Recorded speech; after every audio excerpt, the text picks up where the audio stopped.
کیا آپ کو پتا ہے کہ حروف مقطعات کیا ہوتے ہیں؟ آج ہم حروف مقطعات کے بارے میں پڑھیں گے۔ یہ بھی قرآن کریم کو صحیح سے پڑھنے کا بہت اہم رول ہے، اس لیے اس ویڈیو کو پورا دیکھیں، اور ویڈیو اچھی لگے تو ویڈیو کو لائک کر لیں اور چینل کو سبسکرائب کر لیں تاکہ روزانہ کی اس طرح کی ویڈیو آپ تک پہنچتے رہے۔ آئیے حروف مقطعات کے بارے میں سمجھتے ہیں۔ یہ جو یہاں پر بنے ہوئے ہیں، یہ آپ نے دیکھا ہوگا قرآن کریم کے اندر جب سورت شروع ہوتی ہے اس طرح کے ورڈ، اس طرح کے لفظ آتے ہیں، تو ان کو ہم حروف مقطعات کہتے ہیں۔ ان کو کس طرح سے پڑھا جاتا ہے؟ الگ الگ کر کے پڑھا جاتا ہے، ایک ساتھ نہیں پڑھیں گے، علم نہیں پڑھیں گے اس کو، بلکہ کیسے پڑھیں گے؟ الف لام میم۔ اب یہاں پر دیکھیے ہم اس کو اتنا کیوں کھینچ رہے ہیں؟ یہ بہت ہی اہم قاعدہ ہے، اس کی وجہ کو سمجھیے گا۔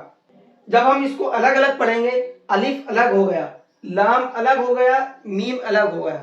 دیکھیے جب ہم لام کی ہجے کریں گے تو لام کی ہجے اس طرح سے ہوگی، لام الف زبر لا، میم ساکن، لام، ٹھیک ہے، یہ آپ کی ہجے ہو گئی۔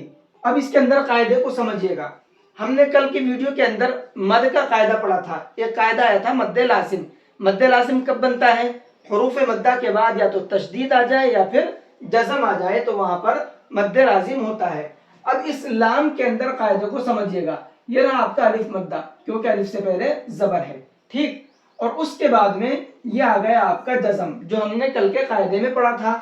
تو اب یہاں پر مد لازم بنے گا، تو اس لام کو زیادہ کھینچنے کی وجہ کیا ہے؟ اس لام کے اندر جو قاعدہ بن رہا ہے وہ مد لازم کا بن رہا ہے، اس لیے اس کو ہم زیادہ کھینچیں گے۔ الف لام، زیادہ کا مطلب 4 سے 5 الف کی برابر کھینچیں گے۔ پھر آگے دیکھیے اس میم کو بھی ہم نے زیادہ کھینچا ہے، اگر اس میم کی ہم ہجے کریں گے تو اس طرح سے ہوگی،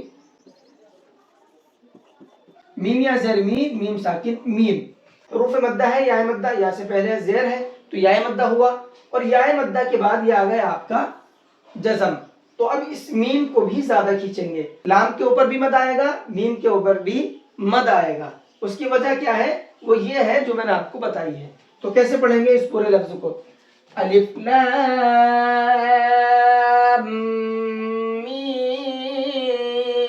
میم، ٹھیک، اتنا دونوں کو کھینچنا ہے اور میم کے اندر غنہ بھی کرنا ہے۔ جیسے میں نے پڑھا ہے اس کو آپ بار بار سنیے گا تو انشاءاللہ آپ کو یہ سمجھ میں آ جائے گا۔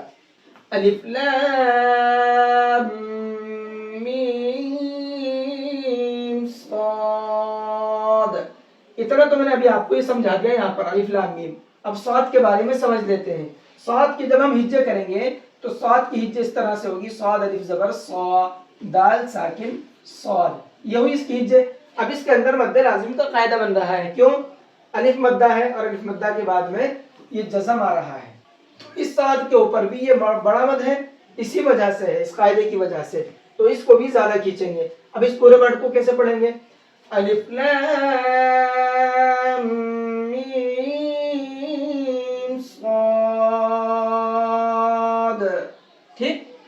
اب آگے دیکھیے گا، الف لام را، یہاں پر لام کو زیادہ کھینچیں گے، را کو زیادہ نہیں کھینچیں گے، کیوں؟ لام کے بارے میں تو میں نے آپ کو بتا دیا، یہاں پر کیوں کھینچیں گے؟ کیونکہ یہاں پر مد لازم کا قاعدہ بن رہا ہے۔ را کو زیادہ کیوں نہیں کھینچیں گے؟ اگر ہم را کی ہجے کریں گے تو اس طرح سے ہوگی، را الف زبر را۔ یہاں پر کون سا قاعدہ ہے؟ صرف حروف مدہ کا ہے، الف مدہ کا، الف سے پہلے زبر ہے، تو الف مدہ کا قاعدہ جہاں پر ہوتا ہے اس کو کتنا کھینچتے ہیں؟ 1 الف کے برابر، تو اس کو ہم را کو صرف 1 الف کے برابر کھینچیں گے، اس کو زیادہ کھینچیں گے۔ اب پورے کو کیسے پڑھنا ہے آئیے دیکھتے ہیں۔ الف لام را، الف لام میم را، لام کو بھی زیادہ کھینچیں گے، میم کو بھی زیادہ کھینچیں گے اور را کو کم کھینچیں گے۔ عین سین قاف، یہاں پر ان تینوں حروف کے اوپر مد بنے ہوئے ہیں، یہ مد لازم بنے ہوئے ہیں۔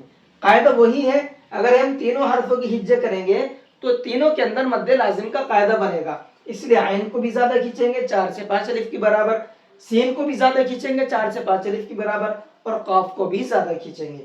ہجے اگر میں کر کے بتاؤں تو ویڈیو زیادہ لمبی ہو جائے گی، اب آپ یہیں سے اس کو سمجھ لیجئے گا۔ کیسے پڑھیں گے؟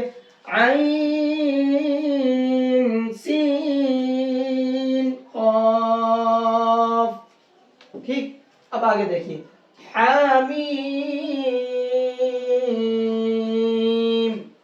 ہا کو کم کھینچیں گے، کیونکہ اگر ہم ہا کی ہجے کریں گے تو بنے گا ہا الف زبر ہا. اس کے اندر صرف الف مدہ کا قاعدہ ہے، اور الف مدہ کو ایک الف کی برابر کھینچتے ہیں، اس لیے اس کو ایک الف کی برابر کھینچیں گے اور میم کو زیادہ کھینچیں گے. ہجے کر کے میں نے ابھی آپ کو وہاں پر بتا دیا ہے. کیسے پڑھیں گے؟ حامیم. تو یہ حروف مقطعات ہیں، ان کو اس طرح سے پڑھا جاتا ہے جیسے میں نے آپ کو بتایا ہے. تو آپ اسی طرح سے پڑھنے کی کوشش کیجئے. اگر آپ کو ایک بار میں ویڈیو سمجھ میں آئے تو 2 بار دیکھیے، اور کل کی ویڈیو کے لیے بھی آپ تیار رہیے گا. کل کے اندر بھی تجوید کا بہت اہم رول آئے گا.